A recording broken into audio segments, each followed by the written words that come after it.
Puji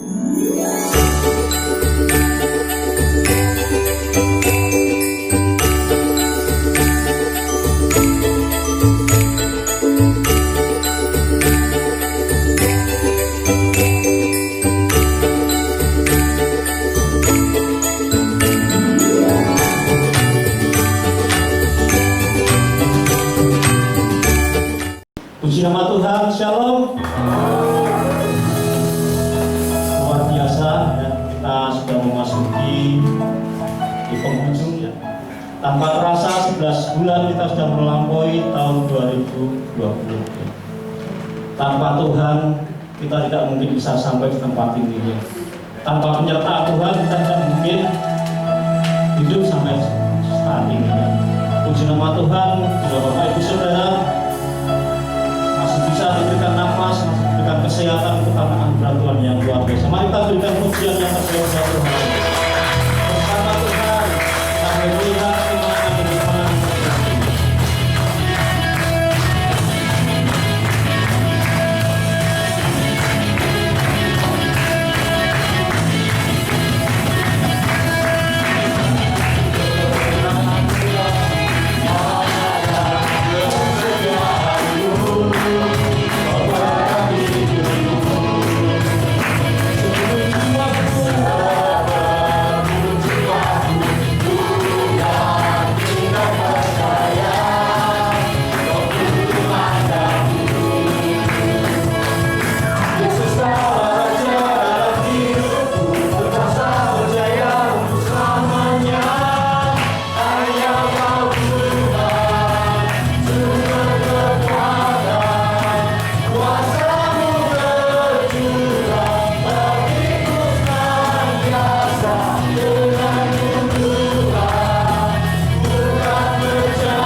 Silakan duduk kembali.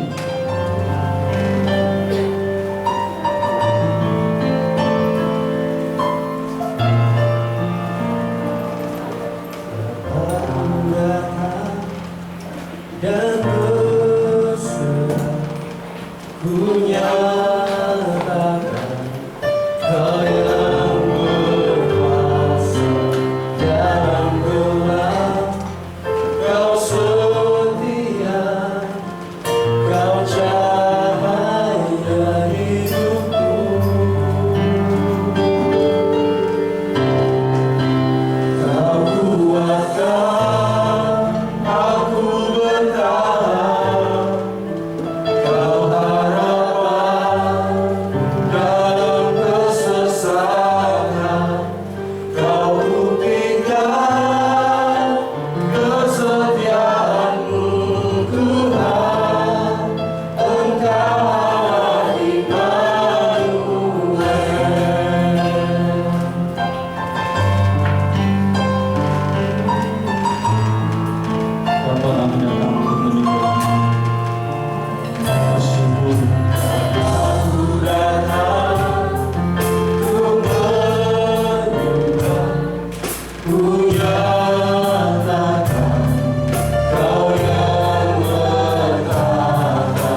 kasih, kami bersyukur bahwa hari ini kami ada di rumah beribadah bersama secara korporat sebagai satu tubuh.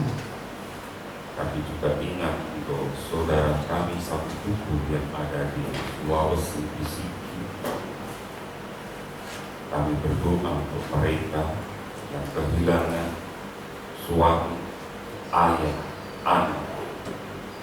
Kami berdoa untuk memberi kekuatan, memberi penghiburan kepada mereka, sehingga gereja Bala Keselamatan yang ada di sana jadi berkat untuk kemuliaan.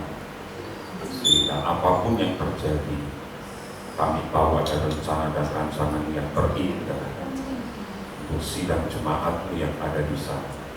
Kami berdoa, kami katakan dengan iman, sampai di sini teroris berhenti atas Indonesia. Kami katakan dengan iman, Indonesia aman, Indonesia penuh dengan kemuliaan Tuhan, sehingga tidak ada teror-teror lagi. Terima kasih Tuhan Yesus, terima kasih kami bisa bersukacita, tetapi tubuhmu yang lain mengalami duka cita. Kekuatan dan penghiburan itu memberikan kepada mereka yang berduka cita, sehingga mereka juga memperoleh kekuatan dan sukacita ilahi. Terima kasih Tuhan Yesus, kami menyerahkan hati kami, pendengaran kami untuk menerima yang terbaik dari Engkau. Dalam nama Tuhan kami Yesus Kristus kami berdoa dan mengucap syukur. Haleluya. Amin. Shalom Bapak Ibu, salam sejahtera di dalam nama Tuhan kita Yesus Kristus. Saya ajak Bapak Ibu membuka di dalam Kisah Para Rasul 16 ayat 19 sampai ayat yang ke-34. Satu perikop yang menarik tentang kepala penjara Filipi. Bapak Ibu, kalau saya tanya kepada Anda hari ini, apakah di kekristenan mengenal Nabi? Kenal? Berapa Nabi yang ada di kita? Ada berapa? Ada berapa Nabi? Lalu saya sampaikan ini, waktu saya belajar ada dua kelompok Nabi, itu masing-masing dipelajari dalam satu semester. Yang pertama itu disebut Nabi besar, itu satu semester. Lalu yang kedua Nabi kecil, juga satu semester. Nabi besar itu bukan nabinya atau orangnya yang besar seperti saya, bukan, tetapi tulisannya itu lebih besar, lebih banyak pasalnya. Itu contohnya Nabi besar Yeremia, Yehezkiel, penulis kitab Ratapan, Daniel, itu adalah Nabi besar. Ya. Lalu kalau ditanya, Nabi itu apa? Nabi itu adalah orang yang menubuatkan akan kedatangan Tuhan Yesus, tidak pernah mengalami perjumpaan dengan Tuhan langsung. Jadi Tuhan berbicara melalui nabinya, karena Tuhan belum ada. Dan Nabi ini dia yang akan menyampaikan isi hatinya Tuhan, itu Nabi. Ya, Bapak Ibu bisa ngerti ya. Makanya kalau kita belajar, Nabi-Nabi itu pasti menubuatkan akan kedatangan Tuhan, Mesias. Yang paling Anda ngerti, yang paling Anda pahami itu kan di Yesaya 9. Seorang anak telah apa? Lahir. Ya kan? Tapi semua Nabi besar itu mereka menubuatkan akan kedatangan Tuhan. Nanti Anda baca Yeremia, Yehezkiel, dan beberapa lainnya, itu mereka menubuatkan akan kedatangan Tuhan. Lalu Nabi kecil itu pasalnya jumlahnya kecil. Maleaki, Hosea, Amos, Yunus, ya, itu semuanya nabi-nabi kecil. Kenapa pasalnya tidak lebih dari 10? Bisa dipahami ya Bapak Ibu ya. Kalau ada orang yang tanya, orang Kristen kenal Nabi tidak? Iya, kenapa? Karena sampai saat ini pun kita harus punya Nabi di antara kita. Kalau kita merujuk di dalam Efesus 4 ayat 11, Tuhan mengaruniakan Nabi, Rasul, Guru, ya kan? Jadi Nabi tetap ada sampai sekarang. Kenapa? Karena kita para rasul, kalau Anda belajar di dalam sejarah Alkitab, itu belum ditutup kisah para rasul. Makanya kalau Anda belajar dengan saya kitab Kolose beberapa waktu lalu, Kolose ditutup belum? Ditutup. Sampaikan salam, itu kan penutup, ya kan? Tapi kisah rasul enggak, artinya nabi dan rasul masih berjalan. Lalu kalau rasul itu, kita kenal rasul, rasul siapa? Hah? Rasul itu adalah murid Tuhan Yesus minus Judas plus Paulus. Rasul adalah orang yang hidup sejaman dengan Tuhan, bersama-sama dengan Tuhan, bertemu dengan Tuhan secara langsung. Itu rasul, karena mereka tidak akan menubuhkan kedatangan Tuhan Yesus. Lalu Anda tanya, lu kenapa Paulus disebut rasul? Ya, karena dia berjumpa dengan Tuhan Yesus. Di mana? Minggu kemarin baru di kota. Di mana? Di Damsik. Ngalamin perjumpaan dengan Tuhan, dibimbing oleh Tuhan. Makanya dia berhak menyandang rasul. Ya, bisa dipahami perbedaan antara nabi dan rasul. Lalu tanya ke sebelahmu, kalau agama asli orang Jawa itu apa?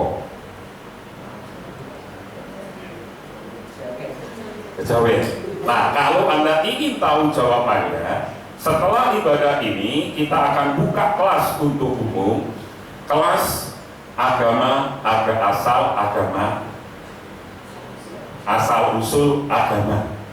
Ya, jadi Bapak Ibu bisa ngerti semua, tidak hanya gembala-gelanya, karena ini penting. Kita akan belajar asal usul agama. Jadi silakan kalau Bapak Ibu mau ikut, nanti akan setelah ibadah kita ada kelas. Kita belajar bersama-sama asal usul agama, supaya kita bisa memahami, kita bisa mengerti Bapak Ibu, oh agama itu yang benar seperti ini, oh ini, sehingga kita tidak mabuk agama, sehingga akhirnya kita menjadi fanatik terhadap agama kita. Ya, seperti kayak kemarin minggu kita belajar seperti Saulus, ya kan, sampai harus nangkep orang, bunuh orang, dibawa ke mahkamah agama, diadili dan lain sebagainya. Nah, supaya iman kita juga bertumbuh, maka gereja kita memperlengkapi Bapak Ibu supaya Bapak Ibu juga bisa belajar asal usul agama, ya, setelah ibadah ini. Nah, kita akan kembali, mari kita belajar, masih ada mujizat.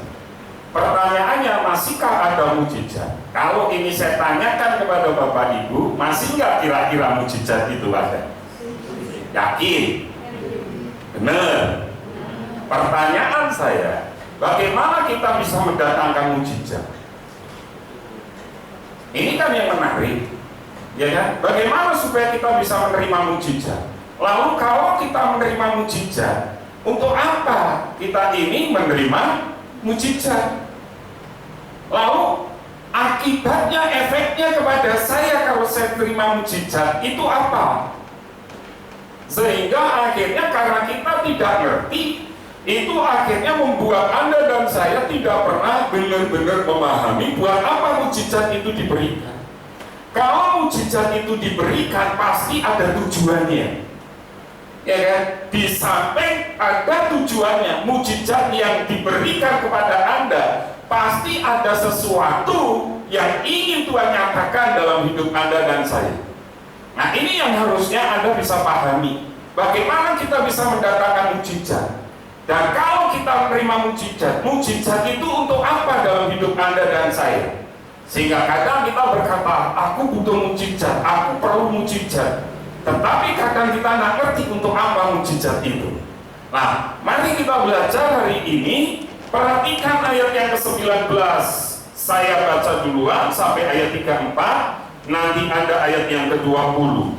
Ketika tuan-tuan perempuan itu melihat, perhatikan Bapak Ibu, kalau Anda melihat di pasal 16 ayat 13 itu, di situ kalau kita melihat ayat 14, seorang dari perempuan-perempuan itu bernama Lydia turut mendengarkan. Ia seorang penjual apa? Kain. Tetapi kita perhatikan di ayat yang ke-16 supaya kan di situ Anda ngerti tuan-tuan perempuan itu maksudnya apa? Ayat 16, 2, 3.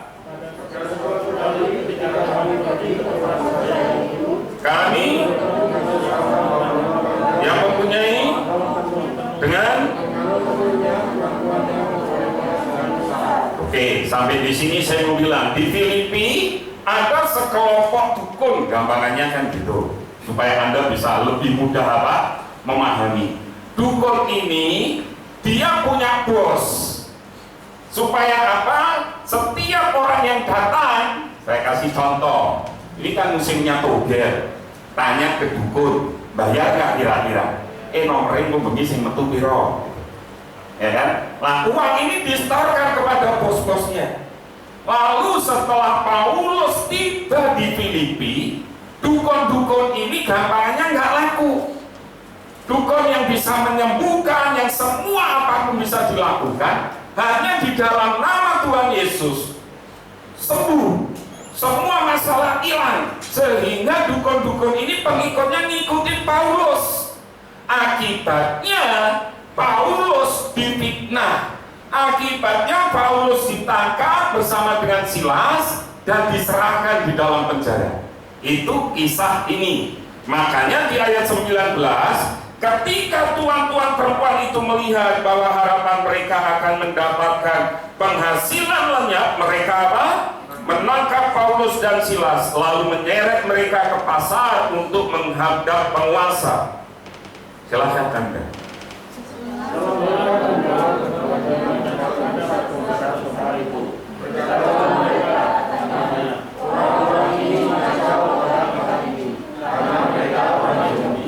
Dan mereka mengajarkan adat istiadat yang kita sebagai orang Rom tidak boleh menerimanya atau menurutinya.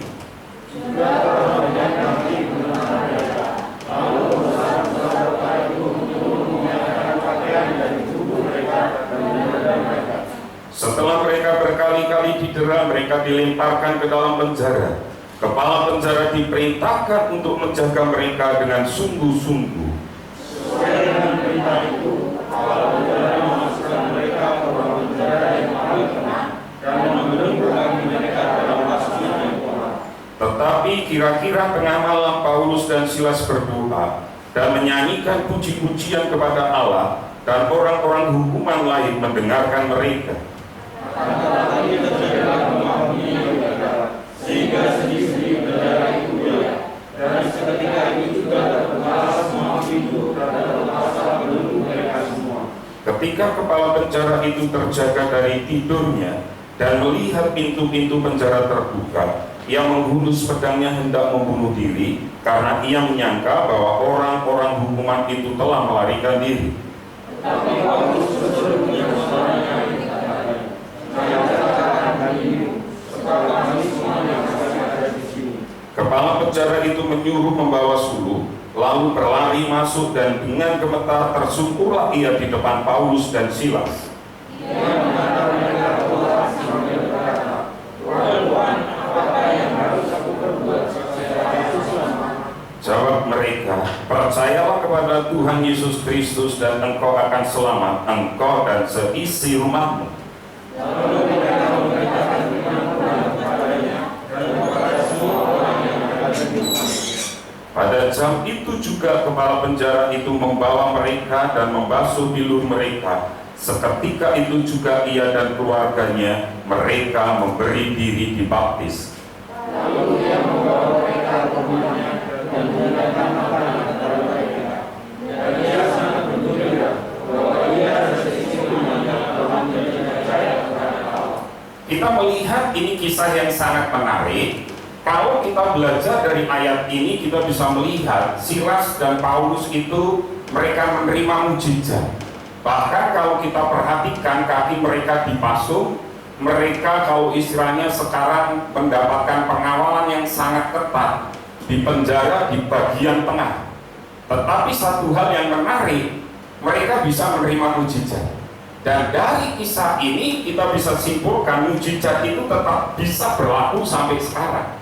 Bahkan sampai Maranatha, sampai nanti Tuhan datang, kita juga bisa akan menerima mujizat. Pertanyaannya sekarang, bagaimana kita bisa menerima mujizat dan untuk apa? Nah, dari kisah ini saya menyimpulkan ada 3 hal yang penting. Yang pertama, kita bisa melihat mujizat itu lahir dari pujian. Katakan dengan saya, mujizat lahir dari pujian. Perhatikan ayat 25 dan 26. Di ayat 25 berkata, tetapi kira-kira tengah malam Paulus dan Silas berdoa dan apa? Menyanyikan puji-pujian kepada Allah dan apa? Orang-orang apa? Kenapa? Saya tanya, kalau Anda nyanyi di tengah-tengah orang yang tidak seiman, kira-kira Anda gembreng atau nyanyi berbanter? Gembreng. Ya kan? Tapi Silas dan Paulus berani tak menyatakan imannya? Itu yang harusnya Anda dan saya berani. Nggak usah saya tanya sekarang. Kalau tetangga menyetel lagu dangdut, kamu berani nggak kalau dia berhenti lalu kalian nyetel lagu rohani? Halo? Beranilah Pak di gereja, Pak Rudi pernah ngecek minum aku gitu. Loh ini benar Bapak Ibu, ini kenyataan. Berani nggak kita juga menyatakan iman kita? Lah kalau kita nggak berani menyatakan iman kita, bagaimana kita bisa menerima mujizat? Paulus berani di tengah penjara, di tengah penderitaan, mereka berani menyatakan iman mereka melalui apa? Melalui puji-pujian. Ini yang harusnya Anda dan saya sadari. Kadang waktu Anda dan saya punya masalah, waktu Anda dan saya punya persoalan pergumulan, kita ini buntu, kita ini menyerah dengan masalah kita, kita tidak berani mengucap syukur buat masalah kita. Itu masalahnya. Tapi kita bisa melihat Paulus dan Silas justru naikkan pujian sebagai ungkapan syukur mereka. Bapak Ibu, poin yang pertama yang harus Anda dan saya pelajari adalah, berani nggak kita ini mengucap syukur dalam segala keadaan? Apakah Silas dan Paulus berdoa minta mereka dilepaskan? Enggak. Mereka tetap memuji mempermuliakan Tuhan dalam situasi kondisi di mana mereka mengalami penderitaan. Kalau Anda lihat tadi, mereka ditangkap, bajunya dilepas, lalu mereka didera. Artinya apa? Mereka dipukul, mereka dicambuk sesuai hukuman Romawi. Nah, kita bisa melihat hari ini, di tengah secara fisik mereka mengalami sakit, di tengah fisik mereka mengalami penderitaan, dan di penjara dengan penjagaan yang ekstra ketat, hati mereka tetap bersuka cita. Makanya itu yang mendatangkan mujizat. Ingat Bapak Ibu, berapa waktu yang lalu kita belajar dari Yusuf, ya kan? Yusuf itu di penjara, betul nggak? Ada 3 hal dari Yusuf yang kita harus teladani. Yang pertama kita belajar dari Yusuf itu adalah dia menang atas apa? Godaan. Yang kedua, dia menang atas fitnah. Yang terakhir, Yusuf menang atas penjara. Dia di penjara, tapi pikirannya nggak pernah di penjara. Pikirannya merdeka. Meskipun di dalam ruangan penjara, Yusuf pikirannya merdeka. Itu yang membedakan hidup Anda dan saya. Anda hari ini merdeka, Anda hari ini bebas, Anda tidak di dalam ruangan penjara. Tetapi jujur kita bisa melihat pikiran kita yang terpenjara. Apa yang membuat pikiranmu terpenjara hari ini? Dan kalau kita menyadari ini, yuk kita harus merdeka pikiran kita. Dan kita bisa melihat bagaimana Silas dan Paulus benar-benar merdeka dan mereka tetap memuji dan mempermuliakan Tuhan. Dan itu yang akhirnya kita bisa melihat Tuhan berkenan kepada pujian mereka sehingga melakukan mujizat untuk membebaskan mereka dari penjara. Hari ini apapun masalah, hari ini apapun pergumulan, mari kita belajar untuk memuji dan mempermuliakan Tuhan. Bapak Ibu, kalau saya tanya sama panitia Natal pun belum tentu ngerti jumlahnya, betul ya Bu Sugeng? Nah, kamu tahu, kamu sudah dapat dana berapa? Belum, kamu panitia nih kok nggak ngerti. Yang menarik dari panitia Natal kita, yuk iso ini Bapak Ibu.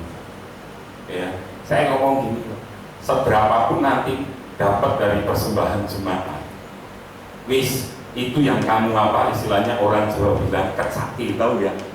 Dapatnya 100.000 ya wis, sak mampu. Nah, kalau yang di satelit Bapak Ibu, satelit ngundang nanti, bukan jemaat sini nggak boleh datang ke sana. Ya, yang sana juga nanti nggak boleh datang apa ke sini. Jadi kita ngundang yang di satelit, dan itu anggarannya sudah keluar untuk konsumsi, untuk ini sampai pengurus satelit bergerak cari dana. Sudah terkumpul puji Tuhan ada 300-an lebih sudah terkumpul mereka, ya kan, tanggal 22 kalau nggak salah nanti Natalannya. Ini ketua panitianya lihat ya, ini kan sudah terkumpul. Nah, satu hari Bu Mary nanya sama kalian, "Mak, kamu ini kan panitia Natal, ketuanya di Sendowo, satelit aja cari dana, kok kamu nggak cari dana?" Klien itu jawabnya santai, "Ya wis toh Mak, doa wajib." Ini benar Bapak Ibu. Hari ini konsumsi yang untuk sini Bapak Ibu, itu sudah ada yang ibu mau menyediakan konsumsinya. Saya belum mengiyakan Bapak Ibu. Nanti dulu tak pikirnya saya bilang. Kalau saya mengiyakan, iya, konsumsinya sudah ada. Apakah mau dikasih roti atau dikasih nasi, itu sudah ada konsumsinya. Lalu semalam klien bilang, "Pak, untuk kalender tahun ini sudah tertutup juga." Saya mau bilang apa kalau sudah kayak gitu? Ya, artinya mereka nikmati mujizat. Tanya sebelahmu, "Elang tiap minggu lancar enggak?" Lu saya tanya, lu kamu jangan tertawa, tanya sebelahmu, "Elangmu lancar nggak setiap minggunya?"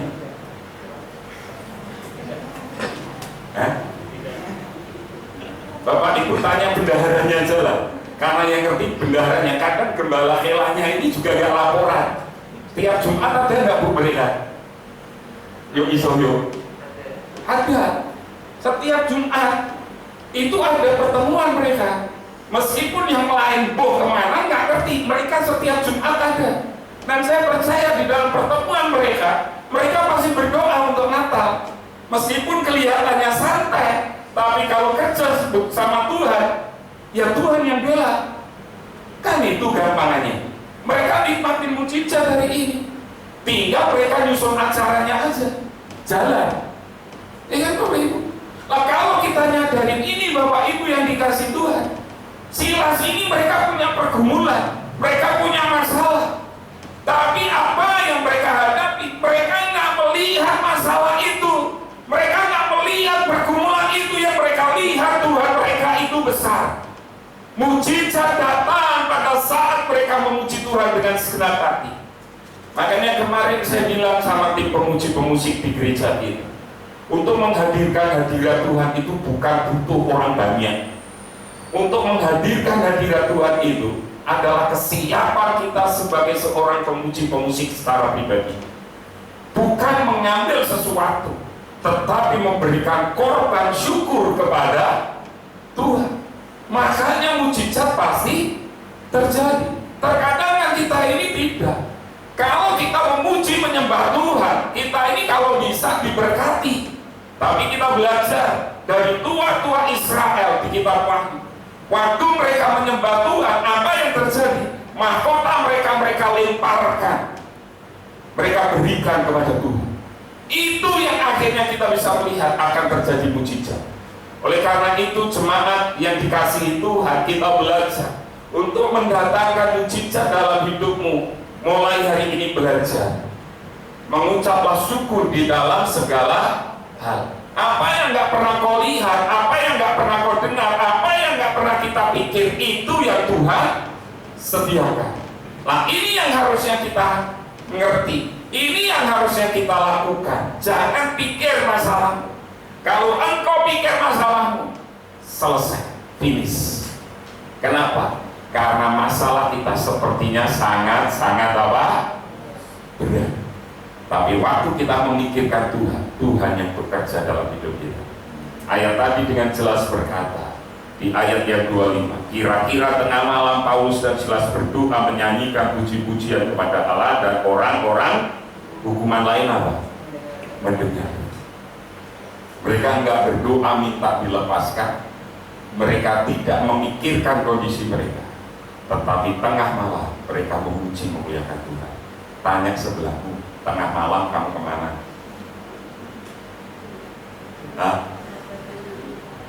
Narik selimut, Pak.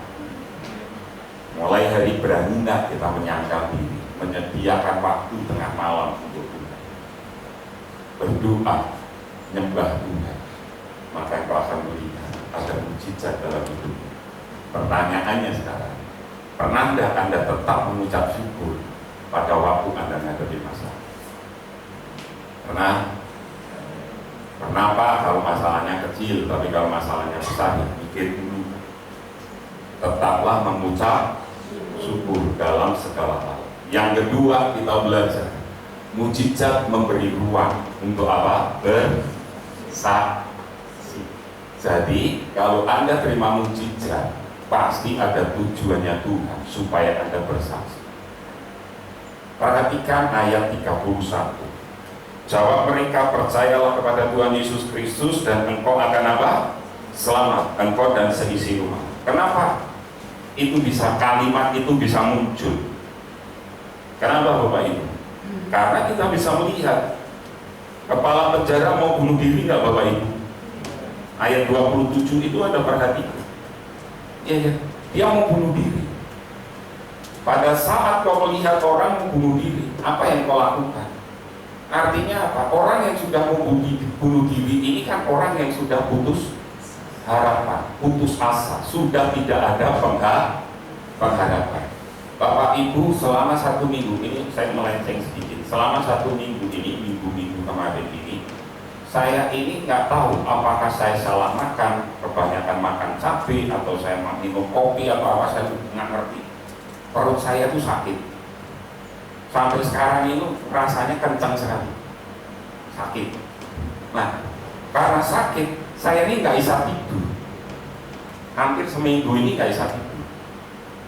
Jam 4 suara dari musola untuk memanggil, bangunkan orang untuk sholat itu saya masih dengar, masih ketar-ketir, nggak bisa tidur, bolak-balik kiri kanan, bolak-balik kiri kanan. Dan saya hanya doa minta Tuhan, tahun depan ini visi gereja kita ini apa? Supaya kita bisa persiapkan paling tidak.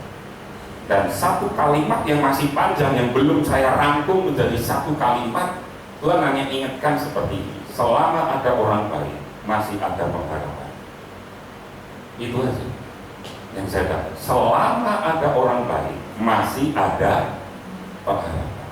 Ya, saya bawa terus dalam doa, saya minta peneguhan, dan kemarin Mary kasih handphonenya ke saya, karena saya tidak ngikutin di grup alumni ABL, adik tingkat saya yang ada di Sulawesi sana, ngirim berita semuanya bergantung, foto dan lain sebagainya, video dan lain sebagainya. Ngeri saya lihat gambarnya, kepalanya dipenggal dan lain sebagainya.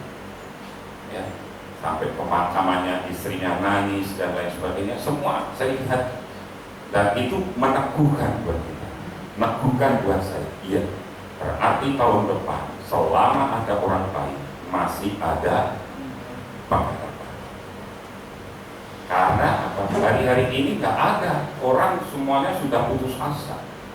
Bahkan mungkin Anda pun sudah putus asa, sudah nggak punya harapan. Tetapi kita bisa melihat fakta, waktu kepala penjara di Filipina ini, dia kehilangan harapan. Ada orang baik yang memberitakan bahwa Yesus itu Tuhan dan Juru Selamat. Ini yang harusnya Anda pakai. Kalau Anda diterima mujizat, pernah nggak Anda bersaksi bahwa Yesus itu baik? Kalau kita menyadari ini, ya, di sana dikatakan, percayalah kepada Tuhan Yesus, engkau dan engkau akan selamat, engkau dan seisi rumah. Ini yang harusnya Anda pakai. Kenapa? Waktu Paulus dan Silas terima mujizat, berarti mereka ngerti ada kesempatan untuk menceritakan tentang kebaikan Tuhan, untuk menceritakan bagaimana pemeliharaan Tuhan, untuk menceritakan bagaimana Tuhan itu hidup. Itu yang harusnya Anda ceritakan. Tetapi terkadang kita nggak berani, kita takut. Kalau kita menyadari ini Bapak Ibu, yuk kita belajar satu. Saya pernah Bapak Ibu, satu ketika, mungkin ini pernah saya saksikan juga. Dulu waktu saya masih di Abiel, rute bis itu dari Abiel, Ungaran, Jatingaleh, belok kiri, terus nanti lewatnya Alteri sana. Saya turunnya di Bangju, depannya Bugiran sana. Waktu saya lewat di Gombel, itu ada mobil kecelakaan. Drivernya sampai hari ini saya kenal namanya, Pak Lasiman. Karena bakal setiap Jumat pulang berangkat itu saya masih pakai bis Sumeh itu, bis jurusan Purwokerto sana, Cilacap sana, warnanya ungu dan sudah penuh. Dan saya biasanya berdiri duduk di dekat sopir itu, di mesin apa yang panas itu, duduk di sini. Karena sering hampir setiap Jumat dan Minggu malam saya pulang pakai bis itu juga, karena dia bis yang terakhir ke jurusan Cilacap itu jam 9:30 itu saya mesti di Dr. Cipto situ, di Citarum situ. Lama-lama kenal. Nah, karena sudah kenal, dia ngerti kecelakaan, dia cerita. Saya pernah hampir mati katanya, tabrakan hampir mati. Lalu itu kesempatan buat saya cerita, masuk di tol saya cerita. Saya pernah mau mati. Kepala saya sudah di depan bis, minibus. Saya sudah mau mati. Saya ceritakan tentang Tuhan Yesus. Akhirnya dia penasaran. Setiap saya naik dia tanya Tuhan Yesus. Dan akhirnya saya tahu rumahnya. Rumahnya depan rumah sakit di Ungaran. Dan akhirnya dia terima Tuhan Yesus dan dibaptis. Hanya gara-gara saya punya pengalaman kecelakaan. Dia punya pengalaman kecelakaan. Dan saya bisa ngalamin itu karena saya terima Tuhan Yesus, sehingga saya nggak mati. Saya bilang, ini yang harusnya Anda dan saya bisa ngerti. Kalau engkau terima mujizat, saya terima mujizat, tidak mati ngalamin kecelakaan hari itu, sehingga saya ceritakan kepada Pak Lasiman ini. Dan akhirnya dia terima Tuhan Yesus. Istri dan anak-anaknya terima Tuhan Yesus. Satu ketika saya dengar dia stroke, saya cari dia, katanya dia pindah ke rumah istrinya. Sampai hari ini saya lost kontak, saya nggak punya kontaknya lagi. Jadi Anda bisa melihat, waktu engkau punya pengalaman menerima mujizat, waktu engkau berani bersaksi, menceritakan siapa Tuhan Yesus itu, maka itu ruangan yang luar biasa waktu engkau menceritakan itu. Dan kita bisa melihat hasilnya nanti di bagian berikut. Kita bisa melihat mujizat yang dialami oleh Silas sama Paulus itu kesempatan untuk menceritakan siapa Tuhan Yesus. Pertanyaannya sekarang, pernahkah Anda mengalami mujizat Tuhan? Siapa yang pernah? Halo? Enggak pernah. Pernah ya? Pernah nggak lalu Anda bercerita, menceritakan itu kepada orang yang belum kenal Tuhan Yesus? Pernah? Bapak Ibu, kalau orang ngerti Anda, apalagi Anda pakai kalung salib, kayak tetangga saya ngerti, saya begitu. Saya nginjil, ceritakan tentang Tuhan Yesus, pasti mereka akan menutup diri. Tapi kalau itu kesaksian nyata, bagaimana Tuhan Yesus menolong saya, Tuhan Yesus memberi kesempatan untuk hidup dan lain sebagainya, mereka pasti akan benar.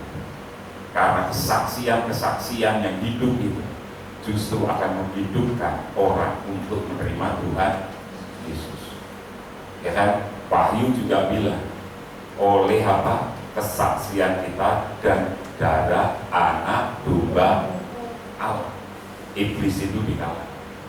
Jadi mulai hari ini, kalau Anda terima mujizat, berarti ada tugas untuk Anda memenangkan jiwa.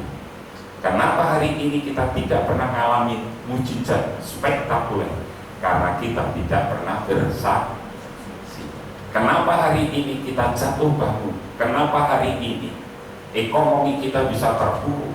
Karena kita juga tidak pernah bersaksi. Coba kalau Anda melihat, saya kasih contoh Bu Ari. Bu Ari itu Bapak Ibu suatu ketika, ya kan, investornya itu begitu melihat pabriknya beliau, investornya sudah nggak tertarik, wis istilahnya nggak akan masuk apa itu. Apa yang terjadi? Dia hanya berserah kok sama dia, benar-benar berdoa kepada Tuhan, dan itu mujizat beliau alami. Terjadi akhirnya investornya menanamkan modal di perusahaan itu. Kenapa itu bisa terjadi? Saya mau sampaikan, di hari Selasa itu di Gatot Subroto setiap istirahat siang anak-anak Tuhan itu mereka mengadakan persekutuan, jadi berkat untuk karyawan yang lain. Lalu yang dulu di Ngalian atas bukan Gedung Tani itu ada, itu setiap Jumat. Lalu yang di Morris yang paling besar di Ungat itu setiap Jumat setengah 12 sampai setengah 1 ada mereka persekutuan pakai musik lengkap kecuali yang di Gedung Tani, dan itu jadi berkat untuk karyawan-karyawan yang lain. Ini cikal bakal yang paling besar ya gedung ini, ya kan? Pak Petrus Bawangan itu gembala GBI Bawangan dulu karyawan di sini di lantai 3 dia. Dia bilang, Pak itu dulu saya di situ Pak, lantai 3 di gereja itu. Loh kenapa? Dulu saya karyawannya dulu. Setiap Jumat kita pujian, bahkan ada karyawan-karyawan yang sakit, dengar pujian bisa sembuh. Itu kesaksiannya karyawannya sendiri. Pak Petrus yang sekarang jadi gembala GBI Bawangan. Artinya apa? Kalau kita terima mujizat, dia bersaksi. Kalau kita nggak berani, dia nggak akan pernah kayak Bu Ari tadi, dia nggak akan berani. Dia bersaksi, akhirnya perusahaannya juga akan berhasil. Artinya apa? Kalau engkau bersaksi, semua aspek hidupmu Tuhan pasti akan lihat. Udah, mulai hari ini beranilah melangkah untuk bersaksi, menceritakan siapa Tuhan Yesus. Paulus berani di ayat 31 tadi, engkau dan seisi rumah akan diselamatkan. Yang ketiga, kalau engkau terima mujizat, pasti ada sukacita dalam hidup. Mujizat mendatangkan sukacita keselamatan. Di ayat 33 sampai 34 berkata seperti ini. Pada jam itu juga kepala penjara membawa mereka membasuh ilun mereka. Ketika itu juga ia dan keluarganya memberi diri dibaptis. Lalu ia membawa mereka ke rumahnya dan menghidangkan makanan kepada mereka. Dan ia sangat bergembira bahwa ia dan seisi rumahnya telah menjadi apa? Percaya. Anda lihat, kalau kita bisa melihat, waktu kita menerima mujizat pasti ada sukacita keselamatan. Nah itu terbukti. Siapa? Kepala penjara. Kalau Anda lihat coba di ayat yang ke-27, baca dengan saya 2, 3. Ketika kepala penjara terjaga dari tidurnya dan ia karena Anda bisa melihat mau bunuh diri, orang sudah ketakutan, sudah sepertinya tidak ada jalan keluar. Tapi waktu ada mujizat, ada keselamatan, ada sukacita di situ.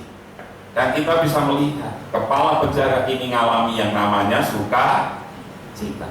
Begitu ada mujizat pasti ada sukacita. Satu ketika Bapak Ibu ada suami istri datang ke pastor, cerita, konseling sama kami berdua. Istrinya itu dia punya keistimewaan luar biasa. Jadi dia ibadah di gereja. Tim kita pernah saya ajak ke gereja. Waktu kebaktian seperti ini, dia bisa melihat ada kuntilanak duduk di piano gereja. Nah, dalam suasana ibadah, dia bisa melihat hal-hal seperti itu. Tidak hanya waktu ibadah, waktu dia bertamu di rumah orang dan lain sebagainya, dia bisa ngerti. Bahkan jalan-jalan di Lawang Sewu, dia bisa ngerti. Di situ ada pasukan Jepang baris dan lain sebagainya, dia bisa ngerti. Setiap dia pergi sepanjang jalan, dia bisa melihat hal-hal seperti itu. Nah, dia tanya sama saya, Pak, hal seperti itu wajar nggak? Saya tertawa, nggak wajar. Kenapa? Kalau kita sudah terima Tuhan Yesus, yang manis, yang enak, itu pasti Anda lihat. Nggak mungkin. Iya.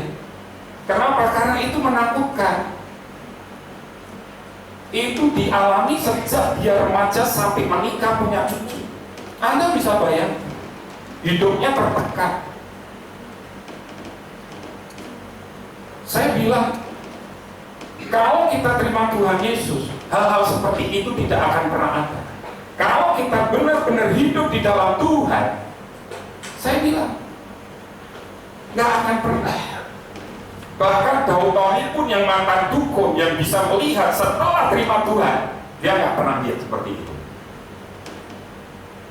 Lalu bagaimana? Tutup, saya bilang. Doa pasar. Kami layani. Saya layani sama bumi. Saya yang doa, Tuhan akan pakai ibu kalau Tuhan punya rencana. Kalau ibu melihat, berarti ibu harus tangking itu. Saya bilang itu. Dan benar Bapak Ibu, sejak itu sampai hari ini dia nggak pernah lihat. Dan yang luar biasa, setelah itu dilepaskan, dia datang ibadah di tempat kita. Tidak di sini pertama kali, justru di satelit. Waktu itu satelit belum dibangun. Apa yang dia lihat? Pak, habis kebaktian, ya, Pak, saya melihat di tempat ini penuh sinar kemuliaan Allah, terang sekali. Dan saya belum pernah melihat hal seperti itu. Itu yang Tuhan ubahkan. Apakah dia ngalamin sukacita? Ngalami. Sebetulnya dia tim ketua pendoa di gereja ini. Kan lucu. Waktu saya ngerti itu, saya bilang, lepaskan. Enggak benar, kalau engkau ngalamin hal seperti itu bukan dari Tuhan. Saya pernah bilang ya, kalau engkau lihat hal-hal seperti itu, berarti kamu sukses. Betul kan? Saya pernah bilang kan? Manusia bisa lihat manusia? Bisa. Anda bisa lihat setan sejenis. Kenapa? Kita ini manusia roh, yang kita lihat adalah rohnya Tuhan dan roh malaikat. Itu harusnya seperti itu. Semalam Bapak Ibu, ya, saya itu berdiri lama di depan gereja. Saya doain gereja itu. Lalu karena gerimis, saya ke warung sebelah. Nah, di situ sudah ada orang banyak antri mau beli nomor. Lalu ada orang yang bilang, kan nggak ngerti, saya juga nggak ngerti, saya pakai apa? Pakai masker. Bapak-bapak, di gedung sebelah saya di ibu-ibu, itu gereja. Kenapa? Biar dia agar dituruni nomornya metu saya ini dituruni apa tuh gitu. Jadi dulu orang nyari nomor itu di gereja kita. Tembus, sekarang nggak tembus. Nah, ibu kan ngerti saya. Lagi takon pendeta ini baik, kok kan malah dikasih nomor gitu. Saya tertawa. Artinya apa, Bapak Ibu? Begitu kita ada di sini, nggak akan ada itu roh jahat. Setan nggak akan pernah. Setan orang doyan demit orang dulit. Benar kan? Pergi, nggak ada. Orang-orang percaya mereka dulu pernah melihat ada macam-macam di tempat ini, sekarang nggak ada. Bahkan orang yang gila nomor sekalipun ngerti itu, di sini sudah nggak ada. Artinya bahwa begitu kita terima Tuhan Yesus, mujizat sukacita, yang enak, yang manis itu yang akan engkau lihat, bukan hal-hal yang menakutkan. Kalau engkau masih melihat hal-hal yang menakutkan, itu tanda tanya besar. Berarti hidupmu nggak beres dengan Tuhan. Waktu ibu ini ngalami kelepasan, waktu ibu ini ngalami itu, dia ngalami sukacita. Dan sampai hari ini masih tetap jadi anak rohani saya. Kalau ada apa-apa mesti datang. Rumah baru minta didoakan dan lain sebagainya, saya datang. Karena namanya juga anak rohani. Tetap saya bingung. Dan dia jadi tim doa di gereja yang dipakai Tuhan secara luar biasa. Dia ngalamin itu dari rumah. Cerita macam-macam, saya denger aja. Bu, sudah nggak usah cerita, intinya saya tahu. Yuk kita doa. Dan hari ini sudah dilepas. Dan dia yang lihat adalah hal-hal yang luar biasa. Pengalaman berjalan bersama dengan Tuhan Yesus.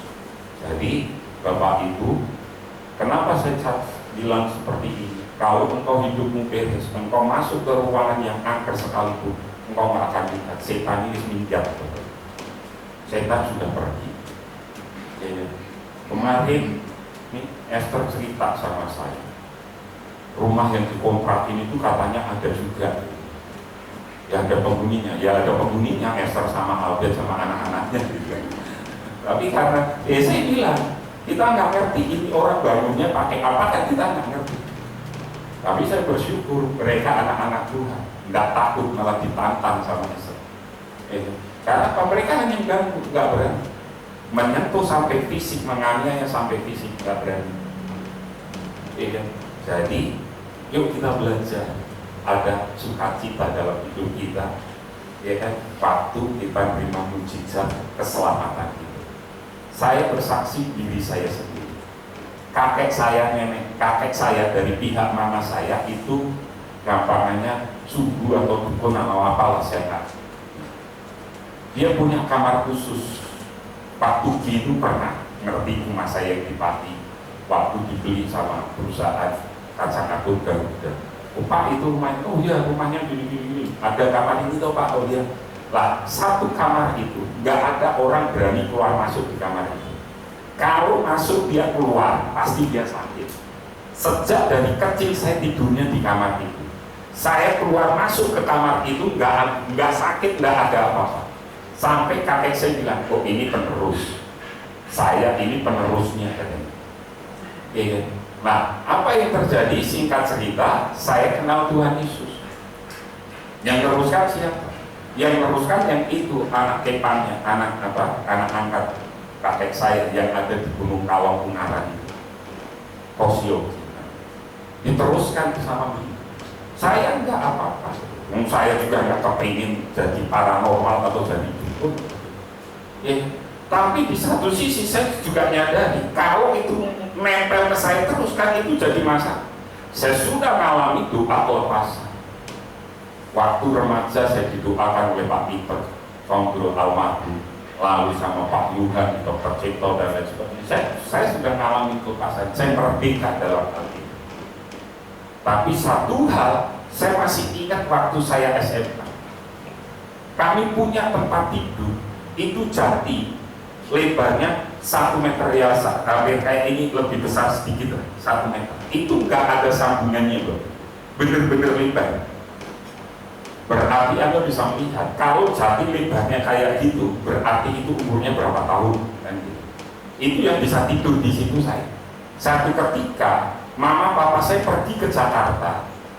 Nah, yang nungguin saya itu yang dulu ngomong papa saya, tungguin. Tidur di tempat tidur saya. Anda tahu, itu tiba-tiba katanya dipanya itu diangkat, jatuh, tidur lagi, gitu lagi 3 kali. Sampai saya didatangi di kamar mama saya, dimarahin. Kamu kok ngangkat-ngangkat itu kenapa? Saya bilang, bah, aku kira orang iso apa. Saya waktu itu sakit, panas, nggak bisa apa-apa. Ngangkat, jangankan ngangkat dipan yang beratnya kayak gitu. Wong ngangkat badanku sendiri aja apa? Sakit. Saya waktu itu nggak ngerti. Lalu pulang saya cerita sama mama saya. Mama saya waktu itu sudah dalam Tuhan, cari hamba Tuhan. Malam itu hamba Tuhan itu masuk ke kamar saya hanya bawa gitar, nyembah di kamar itu Bapak Ibu. Saya di luar dengar itu kayak orang perang Bapak Ibu. Wah, orangnya minta ampun. Lalu sejak hari itu rumah saya aman. saya pun tiba-tiba malam itu bisa sehat, bisa sembuh. Ngalami sukacita. Makanya saya serahkan hidup saya jadi hamba Tuhan. Jadi Bapak Ibu, kita bisa melihat pertanyaan saya, kenapa saya sampaikan ini? Tadi ada roh tenung enggak? Saya tanya, Paulus nengking-nengking enggak? Enggak. Kalau Anda baca di ayat-ayat atasnya, Paulus nengking-nengking? Enggak. Paulus datang di Filipi, penguasa Filipi, roh jahat, kalah kabut. Karena nama Tuhan ditinggikan, musuh Tuhan pasti akan menyingkir. Jadi, gampang, simpel sekarang. Nggak usah takut dengan roh jahat, tidak usah takut dengan hal-hal seperti itu, asal hidupmu beres dengan Tuhan, lancar. Saya ngalami ini, dan satu keluarga saya, maksudnya keluarga mama papa saya, ngalami ini. Malam itu saya dengar bener hamba Tuhan ini hanya doanya luar biasa aja, nyanyinya biasa, tapi seperti kayak orang kaya. Dan sejak hari itu keluarga kami merdeka, nggak pernah diganggu sama kuasa jahat. Jadi Bapak Ibu, kita bisa melihat sekarang mujizat mendatangkan sukacita, keselamatan. Kepala penjara ini ngalami keselamatan, ketakutan diganti dengan sukacita. Dia dengan seisi rumahnya, istri dan anak-anaknya menerima Tuhan Yesus. Mujizat yang Anda alami mendatangkan keselamatan bagi orang lain. Jadi kalau Anda terima mujizat, itu akan mendatangkan sukacita bagi orang lain. Dan kalau orang lain tidak pernah mengalami sukacita dari hidup Anda dan saya, tanda tanya. Tanda tanyanya apa? Anda belum kenal Tuhan Yesus. Kalau hidupmu beres dengan Tuhan Yesus, orang di sekitar pasti mengalami yang namanya sukacita. Itu tolak ukur. Jadi hari ini kalau kita mengalami mujizat, berarti orang di sekitar kita juga akan mengalami sukacita. Bapak Ibu, yuk hari ini saya dorong Anda untuk bisa menerima mujizat. Gampang. Perbanyaklah pujian, ucapan syukur. Waktu pujian itu kau naikkan, maka kau ngerti. Kau terima mujizat, ada bagian bersaksi. Jadilah orang baik, saksikan kalian baik. Ya kan? Bagaimana caranya? Ceritakan Tuhan Yesus. Ceritakan juga di media sosial. Cerita-cerita tentang kebaikan Tuhan Yesus. Jangan ceritakan hal-hal yang lain, ceritakan aja kebaikan Tuhan Yesus. Nggak usah kau ekspos dirimu, hebat. Nggak usah ceritakan bagaimana kau nolong orang lain. Nggak usah, ceritakan aja Tuhan Yesus. Maka kau melihat, waktu orang lain dengar kesaksian, mereka juga akan mengalami sukacita. Tuhan Yesus memberkati.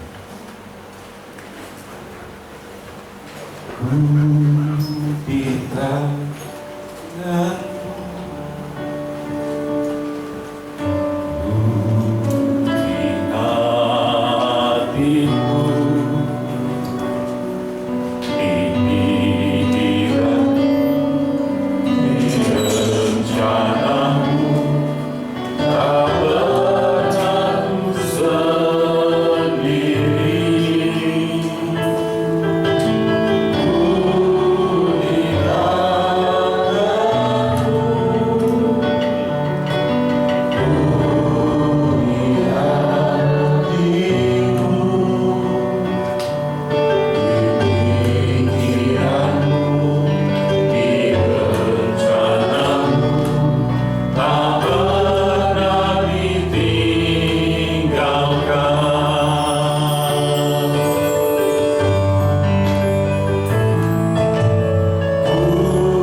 mujizat terjadi dalam hidup kami.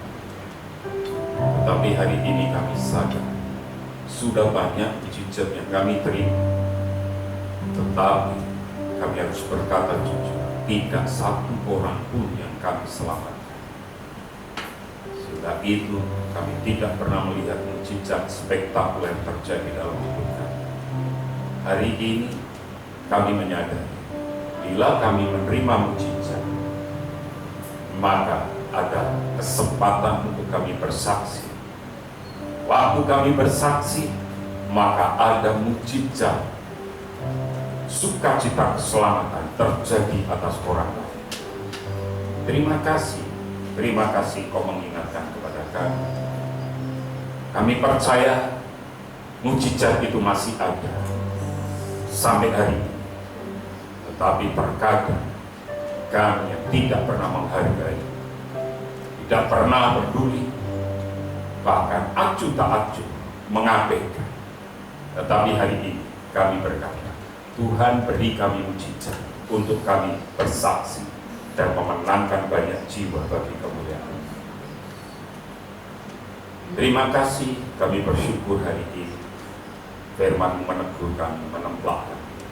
Tapi satu hal yang kami mau tahu, Engkau mengasihi kami, Engkau tetap menyertai kami. Kami tidak bisa berjalan tanpa Engkau. Oleh karena itu berjalanlah bersama.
Jiwa dan roh. Setelah engkau berbuat bakti, sekarang pulanglah engkau ke ladang usaha, ke dalam pekerjaan, ke dalam pendidikan, ke dalam keluargamu dan rumah tanggamu. Angkat hatimu, pandanglah Tuhan dan nikmatilah berkat-berkatnya.